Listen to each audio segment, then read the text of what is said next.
कल से चारधाम यात्रा का होगा आगाज। गंगोत्री और यमुनोत्री धाम के खुलेंगे कपाट। ऋषिकेश से श्रद्धालुओं के पहले जत्थे को रवाना करेंगे मुख्यमंत्री पुष्कर सिंह धामी।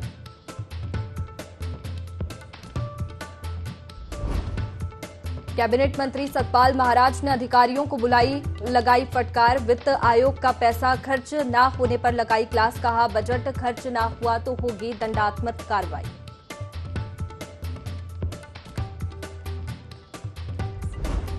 प्रदेश में बढ़ी कोरोना की रफ्तार। पिछले 24 घंटों में मिले कोविड के 141 नए मामले। देहरादून में सबसे अधिक 64 नए केस।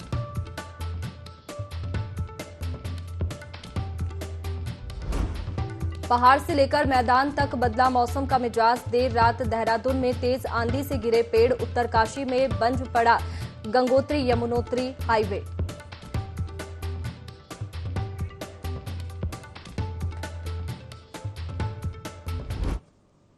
नमस्कार, आप देख रहे हैं देवभूमि लाइव। मैं हूं आपके साथ में वैष्णवी और खबर की शुरुआत ऋषिकेश से, जहां चारधाम यात्रा की कल से शुरुआत हो जाएगी। बता दें, गंगोत्री और यमुनोत्री धाम के कल कपाट खुलेंगे। चारधाम यात्रा का प्रवेश द्वार ऋषिकेश में पहुंचने लगे श्रद्धालु। बता दें कि मुख्यमंत्री पुष्कर सिंह धामी ऋषिकेश दौरे पर रहेंगे। श्रद्धालुओं के पहले जत्थे को सीएम धामी रवाना करेंगे। तो चारधाम यात्रा की कल से शुरुआत हो जाएगी। गंगोत्री और यमुनोत्री धाम के कल कपाट खुलेंगे, जिसको लेकर के व्यापक तैयारियां शासन प्रशासन की ओर से कर ली गई है और स्वास्थ्य विभाग का अमला भी वहां पर मौजूद है। स्वास्थ्य विभाग की ओर से भी पूरी तैयारियां कर ली गई है। जानकारी लेंगे, ब्यूरो चीफ आकाश हमारे साथ में लाइव जुड़ गए हैं। आकाश, चारधाम यात्रा की शुरुआत कल से होने वाली है, क्या व्यापक इंतजाम वहां पर हो गए हैं? बिल्कुल वैष्णवी, कह सकते हैं कि कल से चारधाम यात्रा की शुरुआत एक तरीके से होने जा रही है, जिसमें अक्षय तृतीया यानी कि कल अक्षय तृतीया के मौके पर गंगोत्री और यमुनोत्री धाम के जो कपाट हैं वो खोल दिए जाएंगे। और इसी को लेकर के अगर हम बात करें तो ऋषिकेश को यात्रा का जो प्रमुख द्वार है वो एक तरीके से कहा जाता है, क्योंकि यहीं से बद्रीनाथ और केदारनाथ हो या फिर गंगोत्री यमुनोत्री हो, यहाँ से ही जो लोग हैं वो एक तरीके से जाते हैं। और इसी को लेकर के तमाम जो श्रद्धालु हैं वो एक तरीके से ऋषिकेश जो उनका पहुँचने का सिलसिला है वो शुरू हो चुका है। तमाम जो वहाँ पर इंतजाम सरकार की तरफ से किए गए हैं, चाहे बस स्टैंड पर लोगों का रजिस्ट्रेशन की बात हो या फिर बायोमेट्रिक की बात हो, तो तमाम व्यवस्था वहाँ पर की गई है। और उसी को लेकर के कह सकते हैं कि जो तमाम तैयारियां हैं प्रशासन की वो एक तरीके से पूरी कर ली गई हैं। और साथ ही साथ अगर हम बात करें तो आज खुद मुख्यमंत्री पुष्कर सिंह धामी ऋषिकेश जाएंगे, जहाँ पर जो तमाम श्रद्धालु जो चारधाम यात्रा करने के लिए आ रहे हैं उनके जो पहला जत्था है उसको एक तरीके से रवाना करेंगे। तो कह सकते हैं कि सरकार की तरफ से तैयारियां पूरी कर ली गई हैं। लगातार मुख्यमंत्री पल पल जो है इसकी मॉनिटरिंग भी लगातार कर रहे हैं। तकरीबन 16 लाख से अधिक श्रद्धालुओं ने इस समय रजिस्ट्रेशन जो है अपना करा दिया है। तो ऐसे में कह सकते हैं कि यात्रा की तैयारी पूरी कर ली गई है और कल से जो विधिवत तैयारियां एक तरीके से यात्रा की शुरुआत है वो एक तरीके से हो जाएगी। बिल्कुल आकाश, इसके साथ ही कोरोना के जो केस बढ़ रहे हैं उसको लेकर के इस यात्रा में क्या कुछ तैयारियां स्वास्थ्य विभाग की ओर से की गई है? देखिए, बिल्कुल स्वास्थ्य विभाग की तरफ से अगर हम बात करें तो जिस तरीके से लगातार कोरोना की रफ्तार भी बढ़ रही है वो चिंता एक तरीके से सरकार के लिए बड़ी है। और इसमें कह सकते हैं कि सरकार की भी कोशिश है कि जो हेल्थ एडवाइजरी है वो बाकायदा जारी की गई है, जिसमें लोगों को कहा गया है कि मास्क का प्रयोग जो है लोग करें और साथ ही साथ जो सोशल डिस्टेंसिंग है उसका पालन भी किया जाए। और यदि जो यात्रा मार्ग है वहाँ पर पड़ाव पर जो हेल्थ ATM लगाए गए हैं वहाँ पर भी लोगों का चेकअप जो है एक तरीके से कराया जाएगा। तो कोशिश सरकार की है कि किसी तरीके से संक्रमण जो है वो ना फैले। और लगातार जो लोग हैं उनको रजिस्ट्रेशन करने की भी अपील इसीलिए की जा रही है कि जो जिनको रजिस्ट्रेशन के आधार पर जो यात्रा है वो कर सकेंगे, क्योंकि उसमें तमाम जो यात्रा के द्वार हैं उस पर एक तरीके से कोशिश ये रहेगी कि प्रतिदिन जो संख्या सरकार की तरफ से सीमित की गई है उस आधार पर भी जो लोगों को जाने की अनुमति दी जा सके। तो ये तमाम व्यवस्था की गई है। साथ ही साथ हेल्थ ATM के जरिए लोगों के जो चेकअप हैं वो भी किए जाएंगे। उसके बाद कोविड के चेकअप भी जो है वहाँ पर उनकी व्यवस्था जो है की गई है। उसके अलावा जो MBBS डॉक्टर हैं उसको भी वहाँ पर तैनात किया गया है, क्योंकि हमने देखा था कि पिछले साल ये बड़ी समस्या वहाँ पर आई थी कि हेल्थ के चलते कई लोगों को जो है हार्ट अटैक की जो है प्रॉब्लम वहाँ पर एक तरीके से हुई थी। कई लोगों को एयरलिफ्ट वहाँ से कराया गया था, तो कई लोगों की जान भी वहाँ पर गई थी। तो ऐसी स्थिति में ये कोशिश की गई है कि हर यात्रा मार्ग के जो पड़ाव है उस पर तमाम जो विशेषज्ञ डॉक्टर हैं उनकी तैनाती की जाए, जिससे कि लोगों को स्वास्थ्य सुविधाएं भी वहाँ पर बेहतर मिल सके। क्योंकि हाई एल्टीट्यूड में अगर हम खासतौर पर बात करें तो पहाड़ी क्षेत्र है और हाई एल्टीट्यूड में केदारनाथ है, तो ऐसी स्थिति में लोगों को काफ़ी सांस की प्रॉब्लम वहाँ पर होती है। तो ऐसी स्थिति में लोगों से अपील की जाएगी कि ठहर ठहर के जो है वो यात्रा मार्ग में जाएं, जिससे कि कहीं ना कहीं जो टेम्परेचर के साथ ही और एक तरीके से यात्रा पड़ाव में वो अपने आप को एक तरीके से एक जो उनकी बॉडी है वो एक तरीके से इवैक्यूएट कर ले कि जिससे कि वो सही तौर पर जो है चल सके। तो इस तरह की व्यवस्था वहाँ पर स्वास्थ्य विभाग की तरफ से भी की गई है कि लोगों को वहाँ पर तमाम जो बेहतर स्वास्थ्य सुविधा है उसको भी मुहैया कराया जा रहा है। तो निश्चित तौर पर कहीं न कहीं कल से विधिवत शुरुआत हो रही है, चाहे पुलिस प्रशासन हो। कल तमाम यात्रा मार्गों पर हमने देखा कि बाकायदा आपदा प्रबंधन विभाग की तरफ से मॉक ड्रिल भी किया गया था कि अगर कोई हानि होती है, रास्ता बाधित होते हैं, उसे किस तरह से खोला जाए। स्वास्थ्य विभाग पल-पल की जो अपडेट है वहाँ पर कर रहा है, व्यवस्थाएँ वहाँ पर बना रहा है और सरकार भी एक तरीके से तैयारियों में जुटी हुई है और ऐसे में विधिवत रूप से जो यात्रा की शुरुआत है, वो एक तरीके से कल अक्षय तृतीया के मौके पर गंगोत्री और यमुनोत्री के जो कपाट हैं, उसके साथ होने वाली है। निश्चित तौर पर आकाश, कोरोना को देखते हुए स्वास्थ्य विभाग ने भी पूरी तैयारी की है, लेकिन इस बार कौन सी ऐसी चीजें हैं जिन पर यात्रा के दौरान प्रतिबंध रहेगा और इसके साथ ही वो चीजें जिन पर प्रतिबंध रहेगा? हाँ, देखिए बिल्कुल यात्रा के तौर पर सरकार की पहली जो प्रायोरिटी है वो यही है कि सभी लोगों से ये अपील की जा रही है कि वो एक तरीके से अपना रजिस्ट्रेशन जो है वो कराएँ। महत्वपूर्ण बात ये देखिए इस बात को लेकर के गतिरोध भी था कि अगर जो उत्तराखंड के व्यक्ति है वो अगर यात्रा करना चाहता है तो उसे एक रजिस्ट्रेशन कराना ज़रूरी होगा कि नहीं होगा। तो सरकार ने ये तय किया है कि उनके लिए रजिस्ट्रेशन की व्यवस्था नहीं होगी, लेकिन ऑफ़लाइन रजिस्ट्रेशन जो है उनका किया जाएगा। साथ ही साथ लोगों से भी अपील की जा रही है कि जिस तरीके से वो कोविड की जो गाइडलाइन है उसका जो एसओपी है उसका पालन जो है वो करें। जो तमाम व्यवस्था सरकार की तरफ से बनाई गई हैं उसका जो है वो पालन करें। साथ ही साथ जिस तरीके से यात्रा मार्ग के जो पड़ाव हैं उन पर एक तरीके से जो व्यवस्था है वो सरकार की तरफ से जो यात्रियों के लिए बनाई गई है उनकी तमाम जो व्यवस्था है वो सरकार की तरफ से की जा रही है। तो कह सकते हैं कि सुखद यात्रा को लेकर के लगातार सरकार काम कर रही है और ऐसे में ये उम्मीद सरकार को भी है कि पिछले साल कई रिकॉर्ड तोड़ श्रद्धालु इस तरीके से आए थे क्योंकि 2 साल कोविड के चलते यात्रा उस तरीके से नहीं चल पाई थी जिस तरीके से चलनी चाहिए थी। तो उसका अंदाजा कहीं न कहीं इस बार भी लगाया जा रहा है कि इस बार भी जो रिकॉर्ड तोड़ श्रद्धालु हैं वो चारधाम यात्रा के दर्शन के लिए आएँगे और ऐसे में जो तमाम व्यवस्था है वो सरकार के लिए एक चुनौती भी है, लेकिन सरकार की कोशिश भी है कि यात्रा की जो तैयारियाँ हैं वो लगभग पूरी कर ली गई हैं। खुद मुख्यमंत्री की अगर हम बात करें तो दिसंबर से ही यात्रा की तैयारियों का जायजा जो एक तरीके से लिया जा रहा था, उसकी व्यवस्था बनाई जा रही थी और उसी को लेकर के अब कहीं न कहीं जो फाइनल टचअप है वो एक तरीके से देने की कोशिश हो रही है और यही वजह है कि सरकार ने तमाम जो पहलू हैं चाहे पर्यटन विभाग की बात करें, स्वास्थ्य विभाग की बात करें, आपदा प्रबंधन विभाग की बात करें, उन सभी विभागों को जो है अलर्ट मोड पर रखा है और तमाम जो व्यवस्था है उसको बनाने के निर्देश दिए गए हैं। बिल्कुल आकाश, रिकॉर्ड तोड़ श्रद्धालु तो इस बार आने की संभावना है। बहुत शुक्रिया आपका जानकारी के लिए। आगे बढ़ते हैं उत्तरकाशी से खबर, जहां गंगोत्री नेशनल हाईवे बंद हो गया है। हेल्गोगार्ड के पास ये नेशनल हाईवे बंद हुआ। बता दें पहाड़ से मलबा और पत्थर आने से ये हाईवे बंद हुआ है। बीआरओ की टीम हाईवे खोलने में जुट गई है। गंगोत्री नेशनल हाईवे बंद हुआ। हेल्गोगार्ड के पास ये नेशनल हाईवे बंद हो गया है, जिसे अब जोड़ने की तैयारी में जुट गई है टीम। पहाड़ से मलबा और पत्थर आने से ये हाईवे बंद हो गया। बीआरओ की टीम हाईवे खोलने की मशक्कत कर रही है। बता दें कि गंगोत्री नेशनल हाईवे बंद हुआ है। हेल्गोगार्ड के पास नेशनल हाईवे बंद हुआ। पहाड़ से मलबा और पत्थर आने से ये हाईवे बंद हुआ है। बीआरओ की टीम हाईवे खोलने में जुटी है।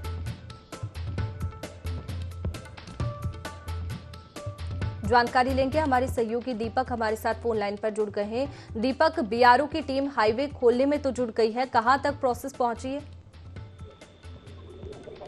जी बिल्कुल, गंगोत्री और यमुनोत्री नेशनल हाईवे कल आज सुबह जो है भारी बारिश के कारण बंद हो गया था और अभी जो भी उसमें अपडेट है कि दोनों मार्ग जो खुल चुके हैं और प्रशासन ने जो है राहत की सांस ली है। बिल्कुल दीपक, लेकिन जिस समय ये जब मलबा गिरा उस समय भी यहाँ पर काफी भीड़, हाईवे है तो देखने को मिली होगी। जी बिल्कुल, कल 2 दिन से लगातार उत्तरकाशी में बारिश हो रही है।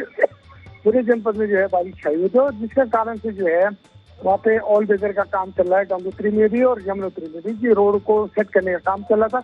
अचानक से जो है मलबा जो है रोड पे आ गया और जो है मार्ग बंद हो गया था। और मैं बात करूं गंगोत्री की, गंगोत्री जो हाईवे है अभी वहाँ पे कई जगहों पे जो है बर्फ है, जिसके कारण से जो है फिसलन हो रही और मैं खुद रास्ते में हूँ, गंगोत्री जा रहा हूँ अभी। चलिए, बहुत शुक्रिया आपका जानकारी के लिए।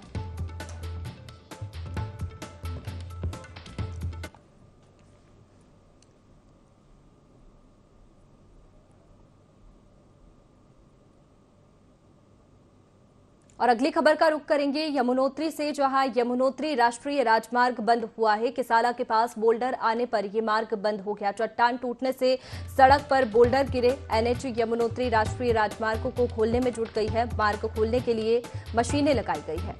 तो देखिए, यमुनोत्री राष्ट्रीय राजमार्ग बंद हुआ है। किसाला के पास बोल्डर आने पर ये मार्ग बंद हो गया और चट्टान टूटने से सड़क पर बोल्डर गिरे। एनएच यमुनोत्री राष्ट्रीय राजमार्ग को खोलने की तैयारी और एनएच यमुनोत्री राष्ट्रीय राजमार्ग को खोलने में जुटी है। बता दें, मार्ग खोलने के लिए मशीनों का उपयोग किया जा रहा है। यमुनोत्री राष्ट्रीय राजमार्ग बंद हुआ है। किसाला के पास बोल्डर आने पर यह मार्ग बंद हो गया और चट्टान टूटने से सड़क पर बोल्डर गिरे हैं। एनएच यमुनोत्री राष्ट्रीय राजमार्ग को खोलने में जुटी है और मार्ग खोलने के लिए मशीनें लगाई गई है।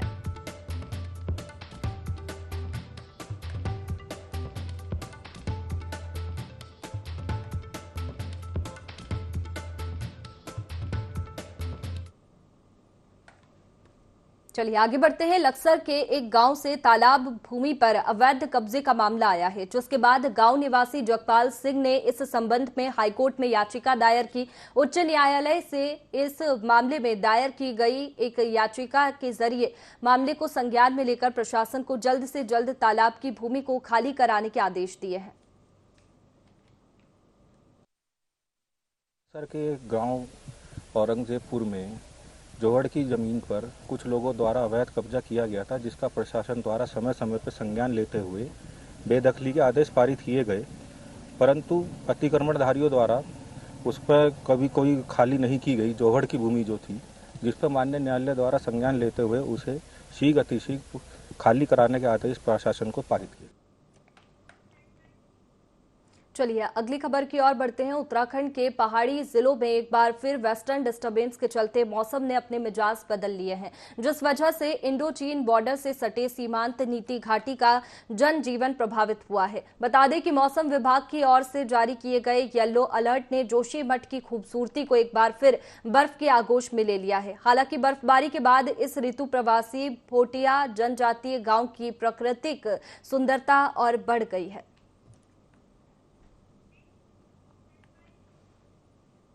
लक्सर में रेलवे का विरोध किया जा रहा है। संयुक्त संघर्ष समिति के बैनर तले कई गैर राजनीतिक संगठनों ने बाजार बंद रखकर रेलवे का विरोध किया और सरकार तक अपनी आवाज पहुंचाने की कोशिश की। वहीं सुरक्षा के लिहाज से पुलिस बल भी तैनात रहा। वहीं मांगे पूरी नहीं होने पर संयुक्त संघर्ष समिति ने रेलवे का चक्का जाम और चुनावी बहिष्कार की बात कही है।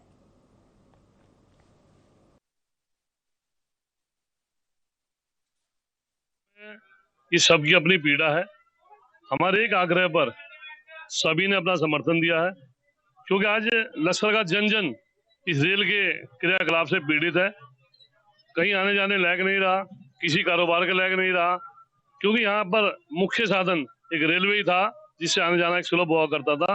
रेलवे ने निश्चित रूप से लश्कर की जनता के साथ एक विश्वासघात भी किया है। उसका जवाब है ये। अगर रेल प्रशासन इतने पे नहीं चेतेगा तो आने वाले समय में आंदोलन बहुत विकराल रूप लेने वाला है।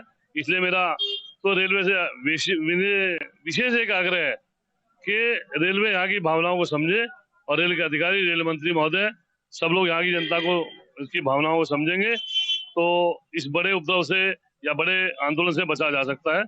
निश्चित मांग पूरी होनी चाहिए।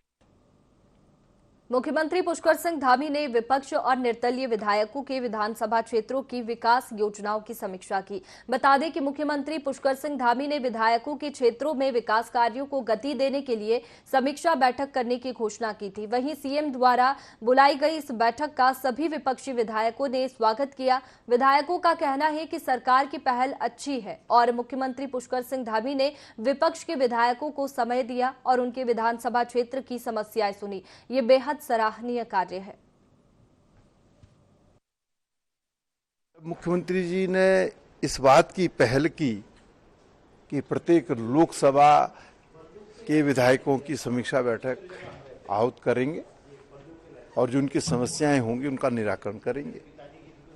तो जब ये प्रक्रिया प्रारंभ हुई तो उस समय विपक्ष के विधायकों को नहीं बुलाया गया, तब हमने जरूर इस बात को कहा कि भाई लोकतंत्र में पक्ष और विपक्ष बहुत महत्वपूर्ण अंग होते हैं और अगर ऐसा बर्ताव सरकार की करेगी तो कदापि उचित नहीं है। बात है, अच्छी शुरुआत की प्रशंसा करते हैं। जब अच्छी शुरुआत हो, उम्मीद है कि 100 नहीं होगा तो 30-40 होगा तो बहुत अच्छा है। देखिए, सबसे पहले तो माननीय मुख्यमंत्री जी की इस पहल के लिए धन्यवाद देना चाहेंगे। माननीय मुख्यमंत्री जी का आभार। माननीय मुख्यमंत्री जी की तरफ से हमें पत्र मिला था अक्टूबर 2022 में, जिसमें हमने 10 औचित्यपूर्ण लोकहित की योजनाओं के प्रस्ताव दिए थे, लेकिन कहते हुए दुख हो रहा है कि 10 में से 5 योजनाओं पर भी कार्य शुरू नहीं हो पाया है। और आज भी जिस तरह से अधिकारियों की उदासीनता रही है, अधिकारी सुस्त रफ्तार से चल रहे हैं। मुख्यमंत्री जी लगातार निर्देश दे रहे हैं कि समस्या का समाधान होना चाहिए, सरलीकरण होना चाहिए और उसका निस्तारण होना चाहिए, लेकिन इस विषय में अभी देखते हैं, अभी तक तो कोई औचित्यपूर्ण योजनाओं पर कार्य शुरू नहीं हो। उत्तरकाशी में अपनी प्रतिभा के दम पर लोहा बनवाने वाली 4 साल की मासूम के लिए लोक कलाकारों ने बेटी पढ़ाओ बेटी बचाओ अभियान के तहत एक लोकगीत बनाया है। बता दें कि बच्ची अनाया नौटियाल की 4 साल की उम्र में सारे विश्व की राजधानियां सहित पौराणिक सांस्कृतिक का अद्भुत ज्ञान है और छोटी सी उम्र में ये बालिका गढ़वाल गौरव सम्मान, उत्तरकाशी गौरव सम्मान के साथ गो गौरी और गंगा सम्मान के साथ साथ शंकराचार्य सरस्वती सम्मान से भी सम्मानित की जा चुकी है। इस बालिका की अद्भुत प्रतिभा को देखकर लोकगीत बनाया गया है। 4 साल की जो ये बच्ची है अनैया, ये बहुत ही बड़ा अद्भुत है कि जिसको मौखिक पूरे देश की राजधानी और पूरे विश्व की कई देशों की राजधानी मौखिक रूप से जो है लगातार याद है। इस गीत के माध्यम से कि बेटियों को बचाने के लिए, बेटियों को जागरूक करने के लिए, बेटियों के प्रति स्नेह और प्यार कि बेटियां बहुत ऊंचाई तक जा सकती हैं और गई हैं, उसके लिए जो सुंदर सैलानी जो लोग गायक हैं उन्होंने जो गीत गाया, मैं इनकी टीम को भी बहुत बहुत बधाई देता हूं। और ये जो हमारे बेटी है अनैया नौटियाल, उनके पूरे परिवार को भी बहुत बहुत बधाई, शुभकामनाएं। ये गाजरा क्षेत्र जब से टिहरी डैम बना है तब से गाजरा क्षेत्र बहुत पिछड़ा हुआ क्षेत्र माना जाता है, क्योंकि ये टिहरी और उत्तरकाशी से बहुत पिछड़ा हुआ क्षेत्र है और वहाँ की लड़की को इतना आगे बढ़ना हमारे लिए गर्व का विषय है। और हम चाहते हैं कि शासन हो या प्रशासन हो, इस बेटिया की तरफ ध्यान दे, बेटी बचाओ बेटी पर ध्यान दो, ये हमारा वो रहेगा। और जो भी काम हो रहा है, बेटी अनैया ने जो काम किया है वो एक हमारे लिए गर्व का विषय है और उनकी माता पिता पे मैं गर्व करता हूँ कि वो सराहनीय है इस काम के लिए, जिन्होंने इतना आगे अपनी बेटियों को शिक्षा दी है और उन टीचरों को भी जिन्होंने ये सब शिक्षा उस बेटियों को दिया है। और मैं उस दिमाग को समझता हूँ जिसने पूरे देश क्या वर्ल्ड का जो है सभी राजधानियों के नाम और सब उसको याद है, आज भी कंटास है। तो मैं उसमें जो है क्या मुझे गर्व हो रहा है कि वो बेटी हमारे बीच से ऐसी बेटी आगे हो जाए। यही हम ही राज्य आंदोलनकारियों का सपना था कि पहाड़ की बेटी और पहाड़ का बेटा इसी तरह आगे बढ़े, यही हमारे लिए गर्व का विषय है। 4 साल की अनैया नौटियाल है जिसको विश्व की राजधानियाँ और लोक संस्कृति का काफ़ी ज्ञान है, तो मैंने इस पे रिसर्च खोज शुरू कर दी और गीत लिखना शुरू किया। अपने कलाकारों को बोला और उन सभी लोगों का सहयोग मेरे लिए रहा। कुछ जानकारियां मैंने उनके परिवार से ली, फिर मैंने गीत कंप्लीट किया। मैं चाहता हूं कि बेटी बचाओ बेटी पढ़ाओ के तहत इस गीत को लोग और पसंद करें और अपने घर परिवार में भी बेटियों का सम्मान करें, बेटी को शिक्षा दें और आगे बढ़ाने में कोशिश करें।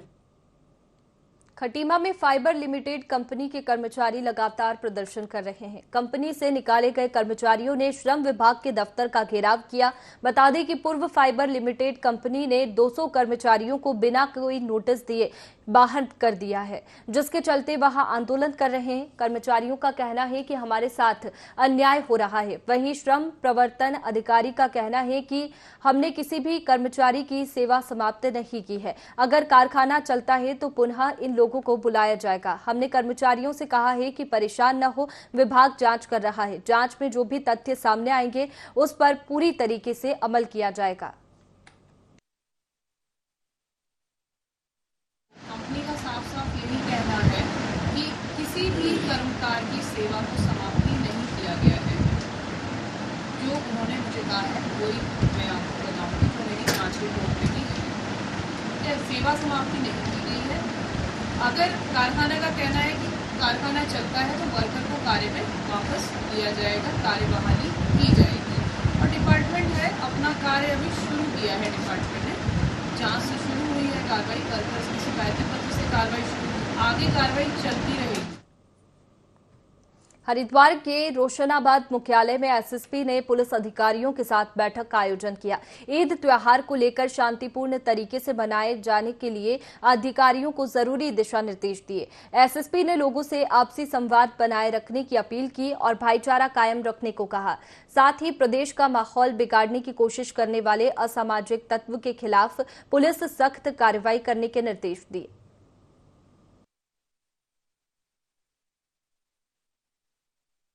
का महीना भी था और साथ ही साथ अन्य धार्मिक जो हमारे हनुमान जयंती और अम्बेडकर जयंती, सभी तरह के हमारे धार्मिक इसमें आयोजन थे और सभी सकुशल हरिद्वार पुलिस के सहयोग से और जनता के सहयोग से इसमें निपटा है। और चूंकि ईद की जो प्रस्तावित 22 से 23 में जो अभी होने वाली अलविदा की नमाज भी हमारी है, इसको देखते हुए जो हमारे पुख्ता इंतजाम है, पहले से भी जो हमारे ट्रेडिशनली जो हमारी जहाँ पर पढ़ी जाती है नमाज, इन सबको देखते हुए पहले से मीटिंग करने के लिए, गोष्ठी करने के लिए सभी पक्षों से बता दिया गया है। और मुझे लगता है ये भी जिस तरह से इस पूरे पर्व को और रमजान के महीना हो, चाहे वो और अन्य धार्मिक क्रियाकलापों को सकुशल संपन्न कराएंगे, आगे भी हरिद्वार पुलिस इसको अच्छे से सकुशल संपन्न कराएगी। धर्म की आड़ में, चाहे किसी जाति विशेष की आड़ में अगर कोई धार्मिक उन्माद करता है या कोई घटना करता है तो नेचुरल सी बात है, उस पर उसी धाराओं में मुकदमा दर्ज करके कार्रवाई होगी।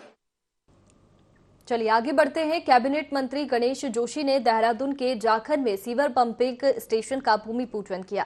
ये योजना जल निगम की ओर से राज्य योजना के माध्यम से करोड़ों की लागत से निर्मित की जा रही है। इस दौरान कैबिनेट मंत्री ने कहा कि बीजेपी का प्रत्येक कार्यकर्ता जनता के कार्यों को लेकर लगातार जनता के बीच है और ओवरहेड टैंक का लोकार्पण भी जल्द किया जाएगा। वहीं राज्य योजना में भी सड़कों की स्वीकृति का कार्य प्रगति पर है। हर घर नल योजना के माध्यम से सभी घरों को पानी दिया जा रहा है। आइए जानते हैं उन्होंने क्या कुछ कहा।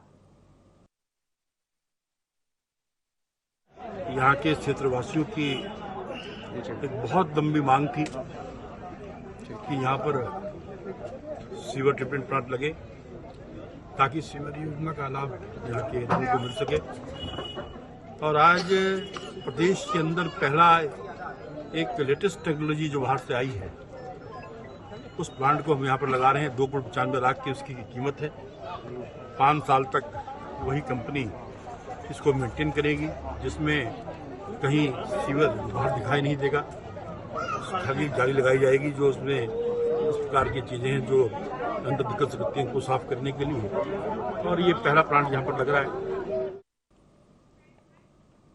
हरिद्वार में चारधाम यात्रा को लेकर मॉक ड्रिल की गई। मॉक ड्रिल के तहत हरिद्वार के 3 गंगा घाटों विष्णु घाट, सर्वानंद घाट और दूधियाबंद घाट से अचानक गंगा का जलस्तर बढ़ने की सूचना फ्लैश की गई, जिसके बाद एनडीआरएफ, एसडीआरएफ, जल पुलिस और तमाम एजेंसियों ने तत्परता दिखाते हुए गंगा में फंसे लोगों का रेस्क्यू कर उन्हें भल्ला कॉलेज में बनाए गए रिलीफ सेंटर तक पहुंचाया, जहां मेडिकल की टीम ने उन्हें फर्स्ट एड दिया। वहीं जिला मुख्यालय रोशनाबाद में बनाए गए कंट्रोल रूम से जिलाधिकारी और एसएसपी ने पूरे ऑपरेशन की मॉनिटरिंग की।